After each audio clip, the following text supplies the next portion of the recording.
I went to a museum one day when I was kind of searching for some kind of path for my life, and there happened to be a William Eggleston exhibition going on at the time, and his images just struck me as something I needed to know more about.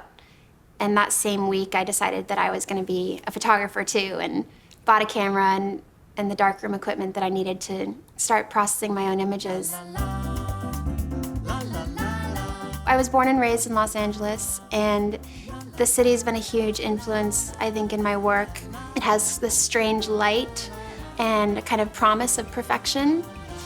There's a sense of everything being cinematically perfect, with the blue sky and the birds, and a lot of people go there because they have dreams to change their lives or become something that they're maybe not.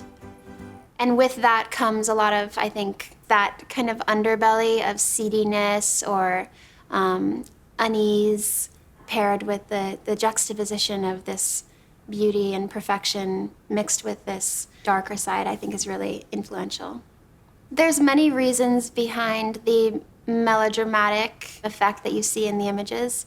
I think melodrama in itself adds a sense of comedy to the real emotion that they represent.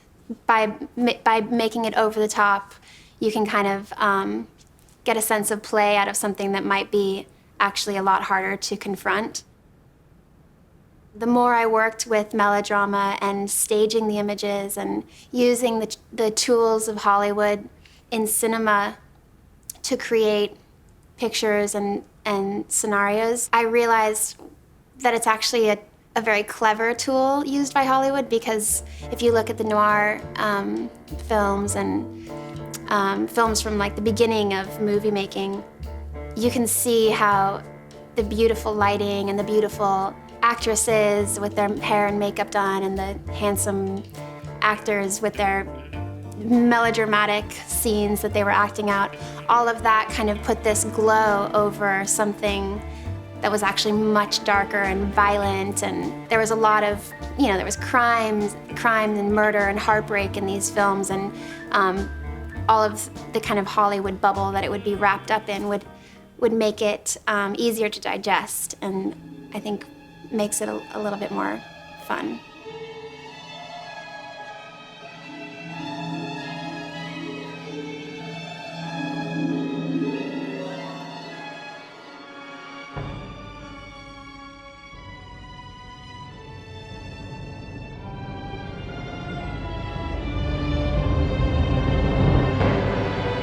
The filmmaking came about after I had an exhibition in London in 2008, I think. I noticed a lot of people at the opening were coming up to me asking me what was happening in the pictures on the walls. They wanted to know the narrative to what was happening to the girl in the photos, what was happening just before, just after I took the picture, which was interesting because they knew that the pictures were staged, so nothing happened before or after.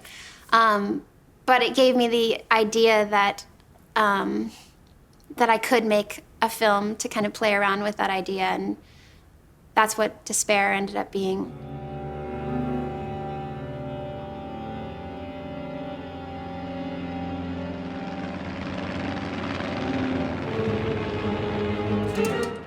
After making Despair, I was commissioned by the New York Times to do a series on potential Oscar nominees for this project they do every year. And it was going to be, I think it was 13 films with these actors. And it was like Brad Pitt and George Clooney and these huge actors. After working on that project, I think was a turning point for me on how I looked at film, because I never really thought that I would be involved in that at all. And after working with these actors and seeing them get into a character and really wanting to understand what was going on with the character to be able to act out this 1-minute film that I was making with them, I started thinking about a narrative, and I started thinking about how film really changes the way that I can communicate in my images. And this was especially important with Face in the Crowd, because there is the 3-screen installation film that I made as well as the photographs. And for me, they're very different, even though they were shot back to back on the same set, same days. For me, the photographs really are useful to show the emptiness and the space between people and the kind of disconnect that there is within a crowd. And the film is a much better tool for me to show this heightened emotion and this drama and the chaotic sense that you can feel when you're in a crowd.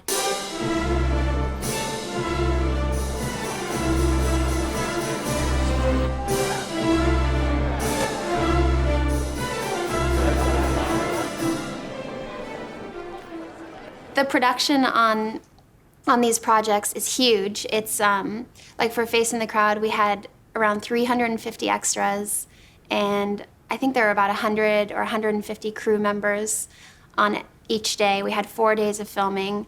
There was about 2 weeks of pre-production where I would work with the costume designer and go to costume houses and thrift stores, and it was really interesting because I look at the work that you have here for the show, and it's a selection of work that I've made throughout the past like 8 years or 7 or 8 years or something. And initially I'm starting with one person in the frame and surrounded by this little drama that they're going through. And then over the years I start adding people.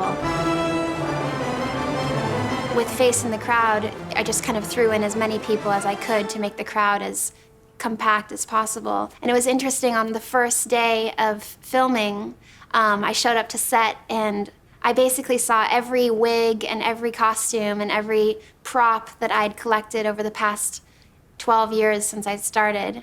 And it was really this moment for me where I felt like all of the pictures that I'd taken over the years were kind of like a lesson or a study on how to make these crowd photos.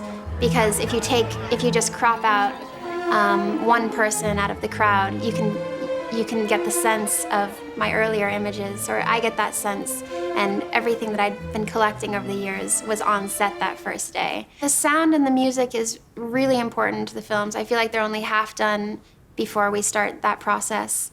And that's one thing about the films that you really don't get in the still photographs. You can add that and it changes everything.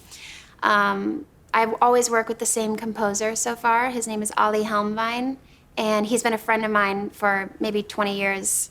And we started working together on Despair, the first film I did. And I'll just give him music for the different sections when I start storyboarding the film. And we'll start working together before I've even shot anything. And we'll do everything in Pro Tools. We'll work for weeks and weeks on getting each little note just right and using the music that I gave to him to kind of compose or score our own original piece of music. And then we'll hire an orchestra and we'll record it live with these musicians, because that's also really important. I know that there's a lot of digital pre-recorded music available, but it never has the same feel and fullness as a real orchestra.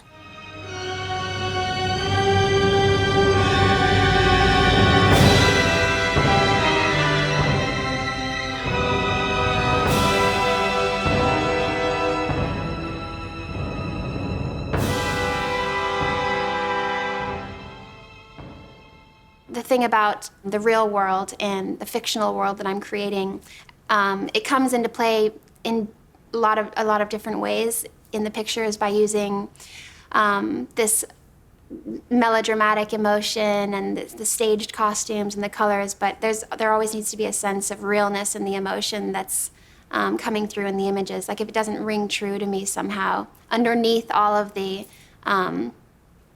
drama and costume and saturated colors, if it doesn't ring true, then it's not, I feel like it's not doing anything.